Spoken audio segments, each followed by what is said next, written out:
12ஆம் அதிபதி லக்கணத்திலேயே இருந்தால் என்ன மாதிரி பலன்களை கொடுக்கும் அப்படின்னு பார்த்தீங்கன்னா, அவங்களுக்கு பார்த்தீங்கன்னா, கொஞ்சம் இந்த சோம்பேறித்தனம் கொஞ்சம் அதிகமாக இருக்கும்.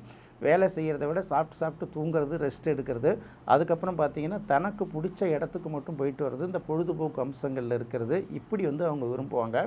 அதே போல் பல பேர் பார்த்தீங்கன்னா, ஒரே இடத்துல இருக்கிறதமா மூவ் ஆகிட்டே சில பேர் இருக்கிறாங்கல்ல, அதையும் குறிக்கிறது தான். படுத்த நேரத்துலாம் சில நேரங்களில் தூங்குறாங்க பார்த்தீங்களா, சில பேர் சுகவாசிகள் அப்படின்னு சொல்கிறோம்ல. சில பேருக்கு எவ்வளோ நேரம் படுத்தா கூட தூக்கமே வரமாட்டேங்குது, கண்ணுலாம் எரியுதே தவிர தூக்கமே வரமாட்டேங்குதுங்கிறாங்க. இப்போ 12ஆம் அதிபதி லக்கணத்தில் இருந்ததுன்னா, அவங்களுக்கு தூக்கத்தை பற்றின சிந்தனையை தான் அதிகமாக இருக்கும். குறிப்பாக பார்த்தீங்கன்னா, நேரம் கிடைக்கிறப்பெல்லாம் தூங்குறது ஒரு பக்கம், இன்னும் பார்த்தீங்கன்னா தூங்குகிற நேரத்தில் தூங்காததை பற்றி தூக்கமே வராமல் தடுமாறுறவங்களுக்கு கூட இந்த லக்னத்தில் 12ஆம் அதிபதி இருக்கிறது சிறப்பு.